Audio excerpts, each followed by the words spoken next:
आप सोच सकते हैं कि कितने खूंखार ये नक्सली थे और इन्हें मुख्य धारा में लाना, वहां पर जो ग्रामीण थे उनको ये समझाना कि आपके लिए सरकार कदम से कदम मिलाकर खड़ी है, आपके लिए स्कूल्स बनवा रही है, आपके लिए सड़क बनवा रही है, आपके लिए अस्पताल बनवाए जा रहे हैं, हॉस्पिटल्स बनवाए जा रहे हैं, ताकि आप मुख्य धारा से जुड़ें।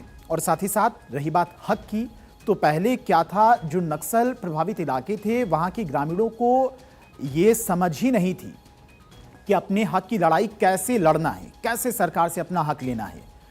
उनको सिर्फ एक बात सिखाई गई थी कि अपनी बंदूक उठाओ और सरकार से अपना हक छीनो। लेकिन अब जिस तरह से माइंडसेट बदला, गृह मंत्री अमित शाह की तरफ से पूरी प्लानिंग की गई, नक्सल मुक्त अभियान को लेकर सुरक्षा शिविर वहां पर बनाए गए, सुरक्षा बलों को भरोसा दिया गया, उनका भी एक अहम रोल रहा है इस अभियान में। जिस तरह से पहले उन पर भी खतरा रहता था, सुरक्षा बलों पर, वहां पर कई सारे काम किए गए, जिसके बाद ये इलाके नक्सल मुक्त हुए हैं। सरकार ने नक्सलवाद के खिलाफ एक एकीकृत बहुआयामी निर्णायक रणनीति अपनाई, जो पिछले सरकारों के बिखरे हुए दृष्टिकोण की जगह ले रही है।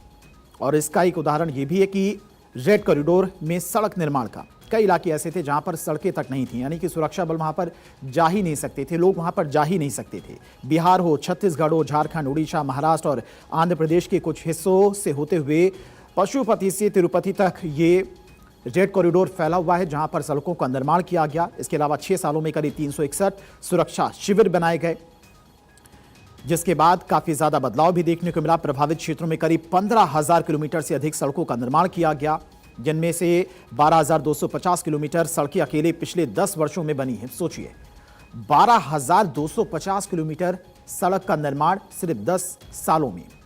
और उन क्षेत्रों में जहां पर उग्रवादियों का सबसे ज्यादा दबदबा था, जिन्हें सबसे गंभीर आंतरिक सुरक्षा चुनौती कहा जाता था, वहां पर किलेबंदी पुलिस स्टेशन की संख्या 2014 में जहां पर 66 थी, वो बढ़कर पिछले 10 वर्षों में 586 हो गई है। तो ये तमाम अहम कदम हैं जो सरकार के द्वारा उठाए गए और इसी वजह से इस अभियान में एक बड़ी सफलता हासिल हुई सरकार को। अक्षय हमारे साथ जुड़ गए इसी खबर पर। अक्षय, गृहमंत्री अमित शाह की तरफ से आज सदन में नक्सल मुक्त अभियान को लेकर जो बड़ी सफलताएं रही हैं उसके बारे में जानकारी साझा की जाएगी, आंकड़े पेश किए जाएंगे। कितनी देर बाद उनका संबोधन स्टार्ट होगा? देखिए, कभी भी अमित शाह का संबोधन शुरू हो सकता है, क्योंकि अब समय हो चुका है। एक्चुअली कुछ सांसदों को भी बोलने का मौका दिया गया है। विपक्षी दलों के साथ साथ जो सत्ता पक्ष के जो सांसद हैं वो भी इस बात पर अपना वक्तव्य रख रहे हैं। सबसे बड़ी बात यह है कि केंद्र सरकार ने जो डेडलाइन दी थी 31 मार्च 2026, वो डेडलाइन अब कल पूरी हो रही है।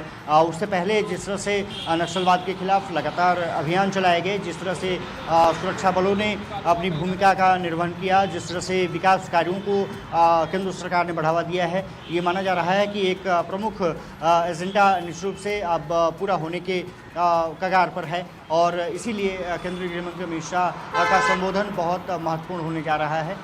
जिस तरह से आईएनसी के सांसद ने कहा कि नक्सलवाद क्यों नक्सली बने, नक्सलवाद क्यों पनपा, उसके पीछे अगर जाएंगे तो कहीं ना कहीं सरकारों की जो भूमिका रही है वो सवालिया निशान निश्चित रूप से खड़ा करती है। लेकिन साफ तौर पर है कि इसी बात को लेकर के गृह मंत्री अमित शाह साफ तौर पर अपना वक्तव्य देते हुए नजर आएंगे कि किस तरह से नक्सलवाद एक समय कोढ़ हुआ करता था, विकास के एजेंडे को पूरा करने में नाकामयाबी मिलती थी। और जब केंद्र में बीजेपी की सरकार आई, खास करके केंद्रीय गृह मंत्री अमित शाह ने गृह मंत्री की कुर्सी संभाली, उसके बाद नक्सलवाद को खत्म करने के लिए एक एजेंडा निश्चित रूप से बनाया गया। सरकारों के साथ समन्वय स्थापित किया गया, कोऑर्डिनेशन कमेटी का गठन किया गया, नक्सलवाद को खत्म करने के लिए तमाम एजेंडे विकसित किए गए। खास करके जो नक्सलवाद प्रभावित इलाके रहे हैं वहाँ पर विकास की जो धारा है वो किस तरह से आगे बढ़ सकती है। और आपने देखा होगा कि लगातार जो कोऑर्डिनेशन के साथ गृह मंत्री अमित शाह, चाहे एजेंसियों की बात रही हो या राज्य सरकारों की बात रही हो, उनके साथ लगातार समन्वय स्थापित करते रहे। और ये हालत ये है कि अब स्केटर्ड वे में में नक्सलवाद देखा जा सकता है। कुछ तेलंगाना और छत्तीसगढ़ का बॉर्डर है और इसके अलावा उड़ीसा का एक छोटा सा पार्ट है। कहा जा सकता है कि केंद्र सरकार को बड़ी कामयाबी मिली है और उसकी कामयाबी के पीछे न सिर्फ एक रणनीतिक तैयारी थी, बल्कि उसके पीछे अगर बहुत देखा बड़ी जाए सफलता है। तो अक्षय, कहीं ना कहीं सरकार के लिए एक बहुत बड़ी उपलब्धि उपलब्धि है। फिलहाल नजर बना के रखिएगा। बहुत बहुत शुक्रिया आपका तमाम सारी जानकारी के लिए।